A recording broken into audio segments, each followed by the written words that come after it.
Hello and welcome here to Talk FCB and welcome back to the channel right here today, guys, where we are going to have plenty of questions, plenty of answers, and also plenty of Barca news all wrapped up in one big video here. And this is basically going to be a bit more of a relaxed format here in the international break. I'm going to be directly answering your questions, connecting with you guys, which is actually my favourite thing. So today we're going to be talking about Ansu, we're going to be talking about Frenkie de Jong, Raphinha, Nico Williams, and plenty more besides. So it's all coming up. Get comfortable and let's do this. And I do want to start actually today, guys, with two questions here that I do get quite a lot on the channel. The first of them is, when are you taking a real vacation, sir? I don't think there has been a week where you haven't uploaded. And that is actually quite true. You know, I have gone away, I do take vacations, but I always upload on them. And what I would say right here is, there will probably never be a time where I don't upload for a whole week, or even quite a few days in a row. You know, if I ever don't upload for that much time, probably send a search party out for me, guys, because I'm always going to be here with you no matter what on the channel. And also here, how do you donate to the channel? This is a question I get a lot as well. Now, there is an option on YouTube now to give a super thanks. That's right there next to the like button, next to the share button. There's actually a $sign where it says thanks. That's the super thanks button. And either you can say something there which I can shout out or answer for you in a video, or just like this kind person here, you can just say thank you with your note and with your donation. But like I say, guys, this is very optional. You know, your support here is more than I could ever ask for, so you only do this if you can and if you are in the position to, of course. But let's move on to the big questions here that we're all asking ourselves right now. And I think it's important here to look into, is it too early for us to be excited at Barca? You know, we haven't really been tested by the big teams or in European competition, where of course we have struggled. And I understand that question there. That is certainly a sentiment that is shared by many of us Barcelona fans. We're always very, very scared to get too ahead of ourselves. You know, we've been hurt many times. We all know this feeling all too well now, because a great example being used here, guys, when we won 6-1, remember, against Real Sociedad under Ronald Koeman. That match came right before an international break, and we thought, well, actually, are we going to do something here? Are we on a better path? And that was all we ever had. You know, nothing ever really materialised after that break. So lots of people here saying, well, will this time be any different? But my main point right now about Hansi Flick's team and what we're seeing at Barcelona is that it wasn't just about that one game. You know, obviously, we won 7-0 against Valladolid. It was incredible. It was amazing. It's obviously a game that is going to get everybody really, really hyped. But it wasn't just about that game for me. I'm not saying here that Flick is cooking something special because of that one game. You know, I've seen throughout this season so far, Barca win 4 out of 4 league games, but it's not about that either. 3 of those were successive 2-1 victories. You know, by the scoreline, you'd think they were quite close encounters.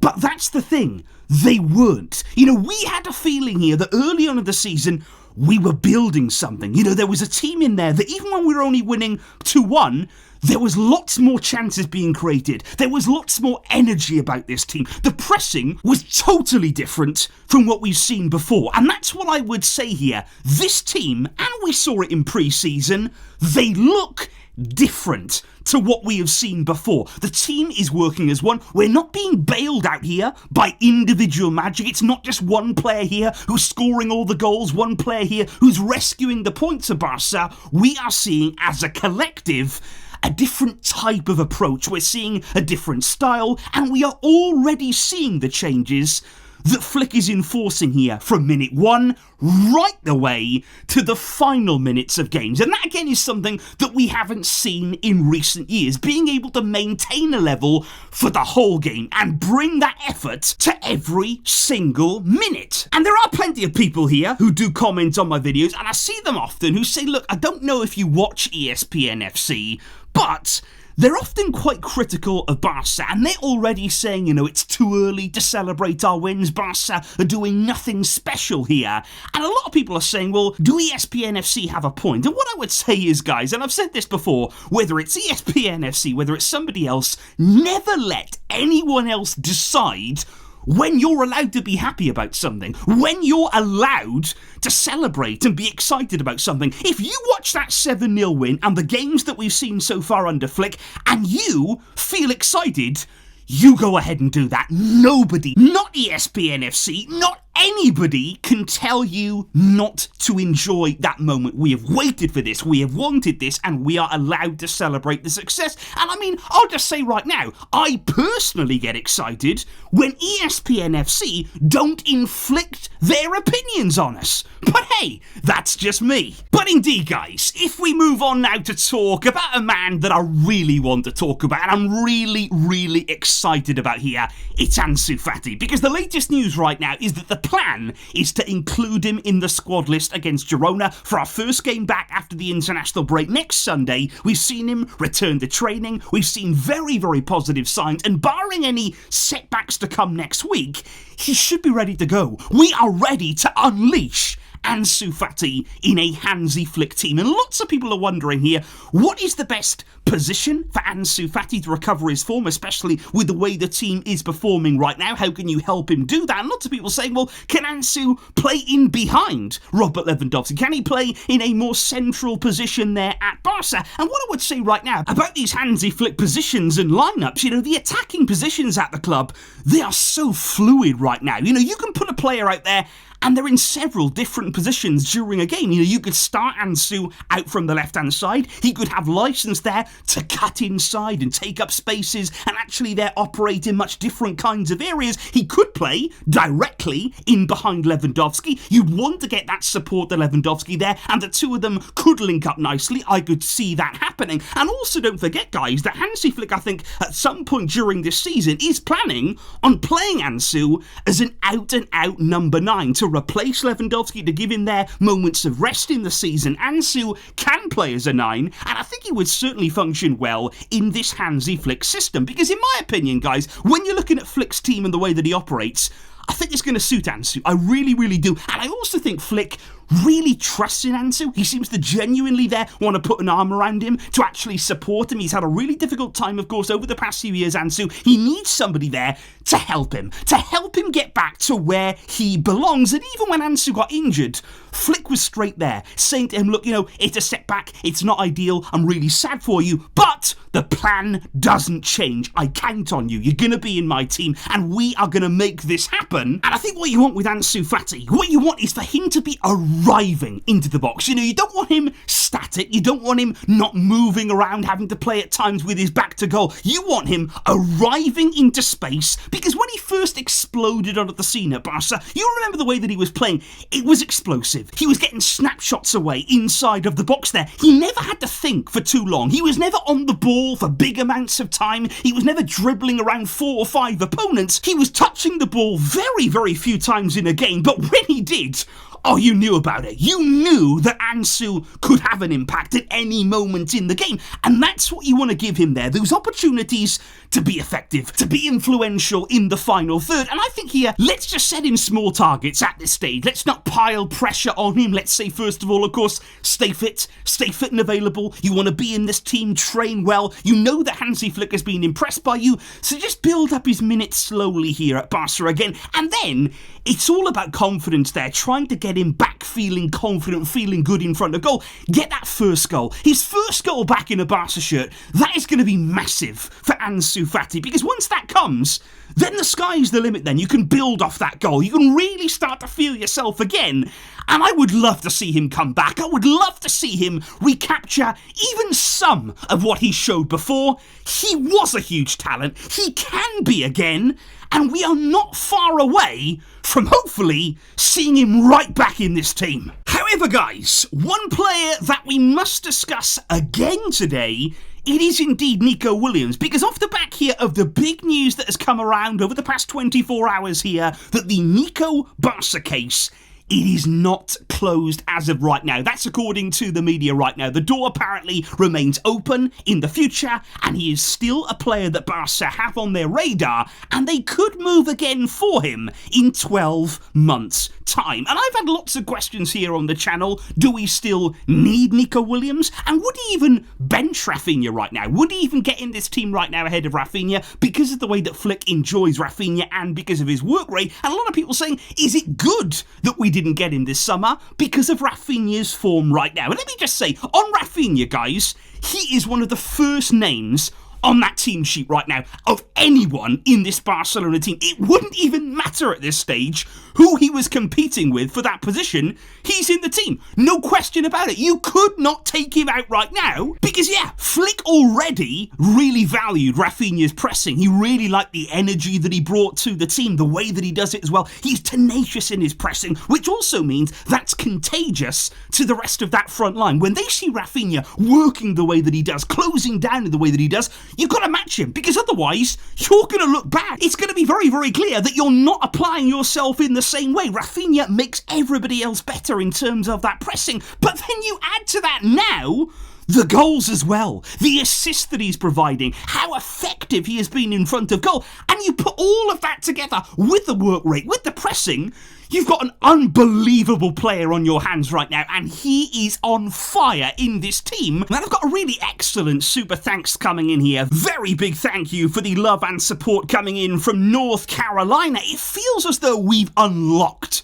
Raphinha. This is the kind of player that used to be, of course, in Bielsa's team at Leeds United, and it only makes sense here that this is the style that he's really flourishing in, and that is an absolutely fantastic point there. It does feel as though Flick has unlocked Raphinha again, because we saw so many of these characteristics in that Bielsa team at Leeds. I'm sure that he learned so much during his time under Bielsa in the Premier League there, and now we're seeing him not only show those characteristics and be able to show what he can do on a regular basis, but he's adding to it as well. We are seeing Raphinha 2.0 now in many ways. We are seeing him go to another level. That's what we've all wanted, and that is why he would be in this team no matter what.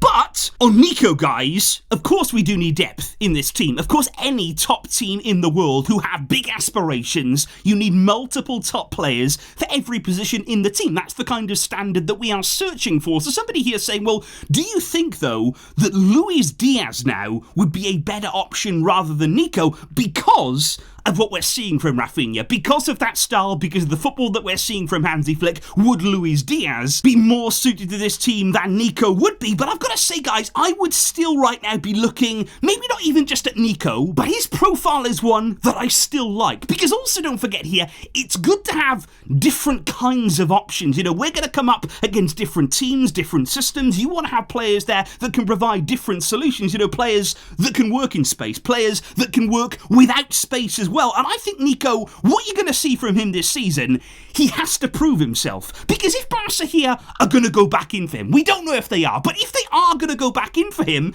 he's now got to prove all over again that we should do that. And that was the problem in my mind with waiting for one more year, because in the summer, we were all raving about him. He absolutely impressed all of us there with his performances at the Euros.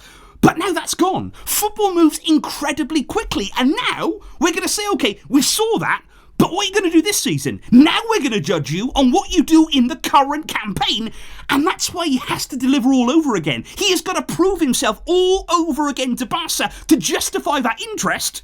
Can he do that this season with Athletic Club? Should we even go back in for him? These are the big questions that we are all going to be asking over these next 12 months. Up next, though, guys, we must talk about Frenkie de Jong, because this is probably the player that when I asked you guys for the questions here in the international break, I got the most responses probably to do with Frenkie de Jong. You know, basically, what is going on with him? What on earth is happening right now with Frenkie de Jong? And I have to say as well, a lot of people seem quite angry. They do seem quite frustrated, quite impatient right now with what we're seeing from de Jong and the fact that he hasn't come back yet, that we don't really have any concrete date for when he will be, and also because of his contract situation. And what I would say first of all about de Jong, maybe, not necessarily in his defence, but just to be fair, it is very tricky with chronic issues there. When you're talking about fitness, when you're talking about recovery, there is no concrete timeline. You know, he doesn't know when he'll be back. He doesn't know when the pain will not be there anymore. Barca's medical team don't really know that either. So it's not like right now, he's not just sitting around thinking, well,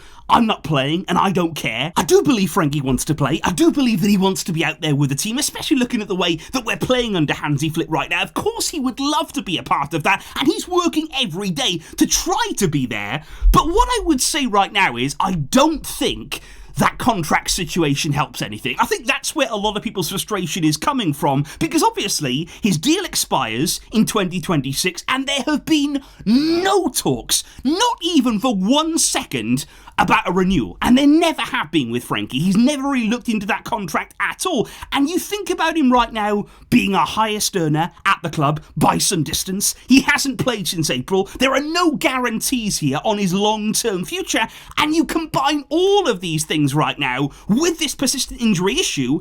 That's why there is frustration. That's why people are impatient here, thinking, come on, we want to see you out there. We're paying you the big bucks. We want to see Frenkie de Jong on the field. But the other part of it is what I would say about the impatience with Frenkie is because we all know about his quality. I don't think people would be here as frustrated with de Jong if he wasn't so talented. You know, it's not as though here we're waiting for somebody to come back that wouldn't add anything. We know what he can do. You know, we know what he could add to this team. And especially, I think we're all excited to see him in a Hansi Flick system. So we want to see him there. We're impatient because we know the potential that exists.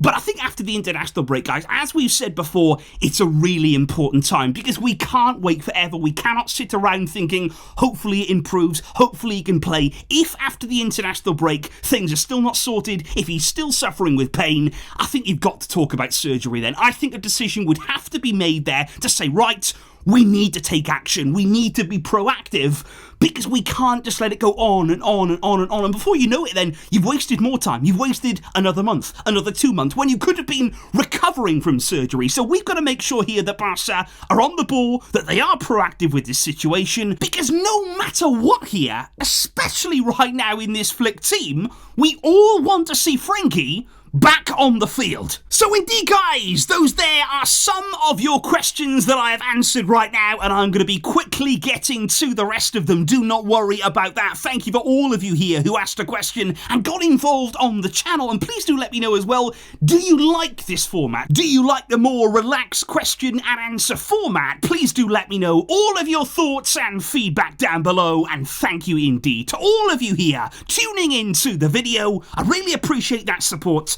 and I'll be back with you all soon. But until next time, guys, as always, Visca, El Barça.